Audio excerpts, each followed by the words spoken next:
All right. This week we got Georgia Tech at 12 noon game. It's another chance for us to get better in the conference. Also a better chance for us to get a conference win. It's going to be a tough game just because of what they do on offense and the way that triple option work. You know, a lot of questions going to be about because they have a new quarterback. Does offense change? It doesn't change at all.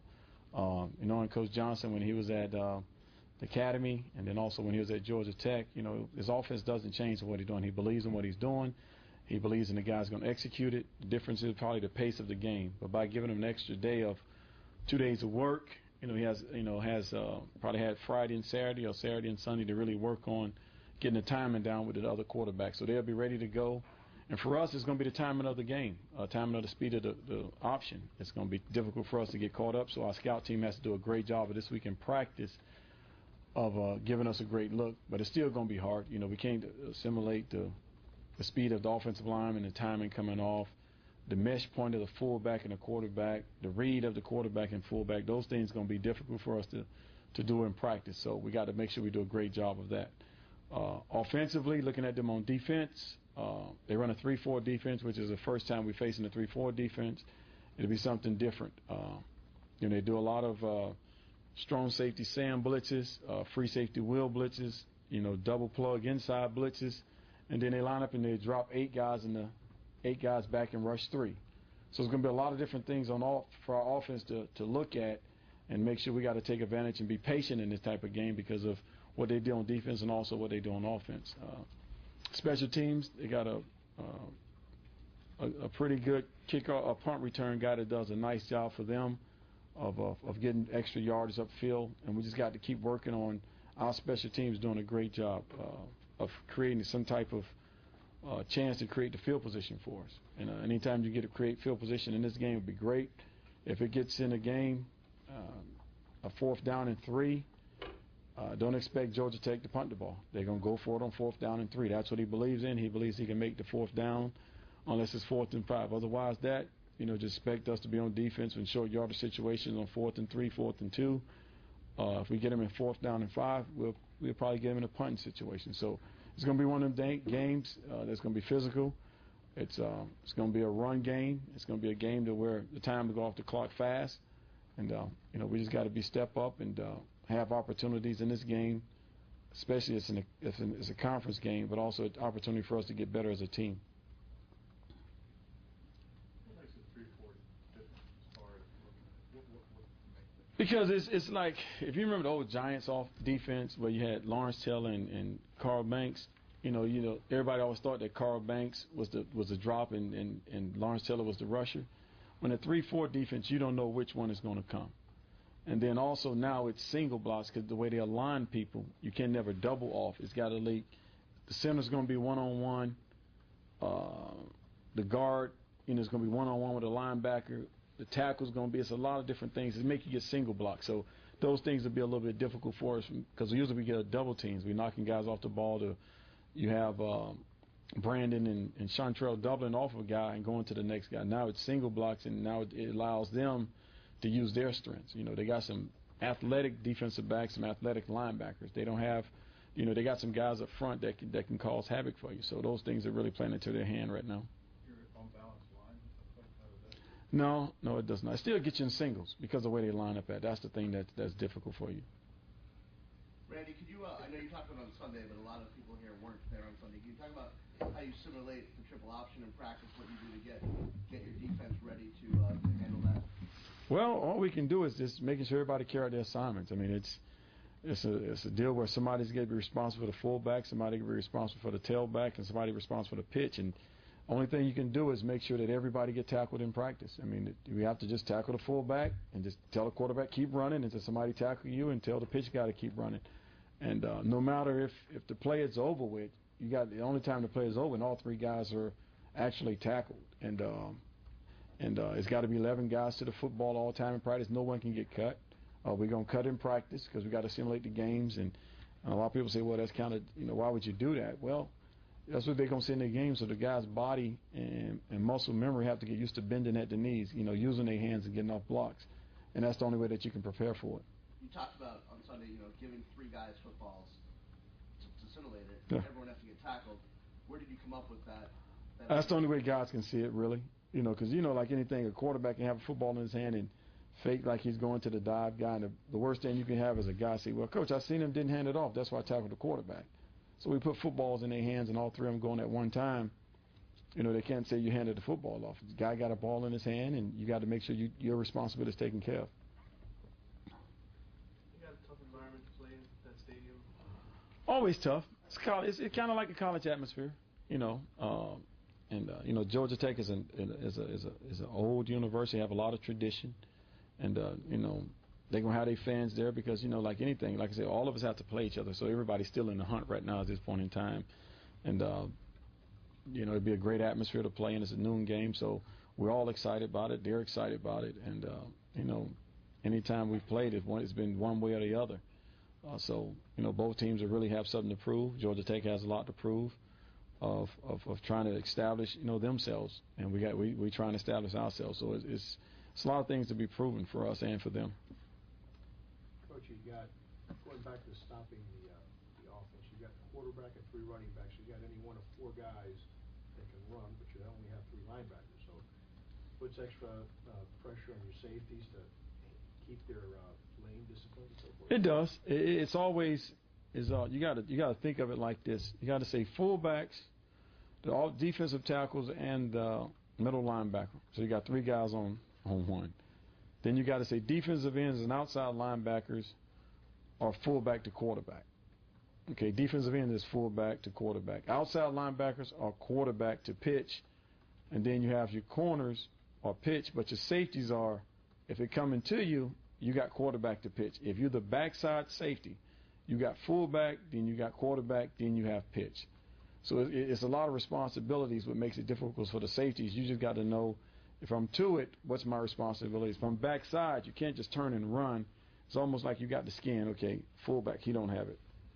Okay, now quarterback, he don't have it. And then now you rally to the pitch on the outside. If it gets to you, if you're the backside safety, it's a 10-yard gain. You line up and you play again. He's the extra fit guy and the safety valve for you on this when you play the triple option like we do. Coach, can you talk about the kind of concern the chop block is? It is a major concern because the chop blocks are it's part of what they do, and it's always the back side of it. It's not the front side. It's the back side, and they're gonna try to double off the 3 technique, or they're gonna try to chop the 1 technique away from the plate. That's the extra guy that you're losing when you're facing a team like this, because it's the backside help that you need and support. And we're going to work on it in practice, and it's difficult. I don't know if the officials will see it. They probably will not see it, but it's just part of what we have to work on. We got to work on it and tell our guys we can't depend on officiating it to help us. We got to make sure that we run our feet through it. If the guy gets you, get up off the ground and keep running. The difficult part about it is that you can lose somebody that way, and that's the thing that you don't want to do in a game of losing anyone. Has your core even cleared for practice? Not yet. I won't know until later on. So, like I said, when I let everybody know, I'll let everybody know. But until then, it can be tomorrow, could be another week, could be 2 weeks. I couldn't tell you when it's going to happen. So, just a process that he's going through. And whenever the medical staff tell us, we'll let everybody know. Coach, you ran the ball 49 times against last week. What kind of strain does that put on the offensive line, and how do they do carrying that load? They did a great job last week, especially with the young guys that we have up front with Chantrell, Jermaine Johnson, and Brandon Linder. Those guys really did a phenomenal job with Orlando and Tyler Horn and Brandon and Harlan of really controlling the game. We felt like anytime we can run the ball 40-plus yards, we probably have control of the football game. If you notice in that game, we moved the ball up and down the field, which I thought was great. We got to score more points, and those guys know it depends on what they do. We're really getting some big 10-plus runs, which is big for us, but also it opened up the passing game for us a lot, and I think those are things that contribute to our success throughout the season. Do you find that it's like a domino effect? The more you run the ball, the more those guys get into wanting to open up holes for the running backs? It's like a rhythm. It's like rhythm. The more you do something, the better off that you're going to become and get, and those guys really stress that and really work hard on those things all the time in practice and also in the game. Can you talk about Lamar's game last week and how impressive it was considering the first start and having to play with a first-time quarterback? It was good for him, coming off, being nicked up for a long period of time, anytime somebody come back off an injury, it's a slow process with him. And he started off slow, but I think he really picked it up because he started feeling it. He started getting the rhythm, started feeling ground in the game, and then his spacing was doing great. And it was fun to see him move around and do the things he's doing. It's also great to see Cooper. Cooper started to get back about maybe where he was when he was really rolling, and I'm excited for him also. So those two guys, especially the way they run the football coming in last week, and Lamar getting his first start, but also Cooper coming in doing the things he's done, I think shows that these guys are about ready to do some really great things for us. And it's great to have the running back depth that we have. Everybody say you have too many running backs. We haven't had Damon Berry. He's been out. But you still got Cooper's now coming, Lamar, and then you got Mike James. So we got some steady guys who are doing some good things, who's getting those 10 and 15-yard pops, which is really good.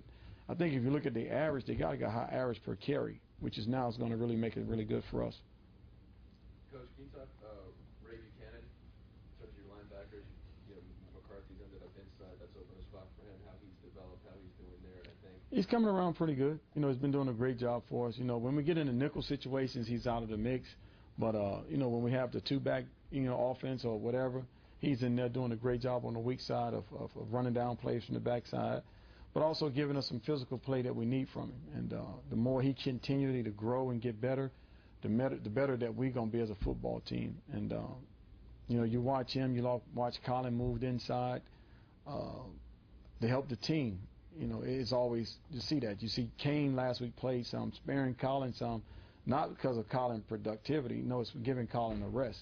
Colin probably had one of his best games just because of the rest factor, made him a better football player. And we got to continue to explore those things and get better at that linebacker as far as getting guys in the game, resting them a little bit, but also getting them opportunities to make plays.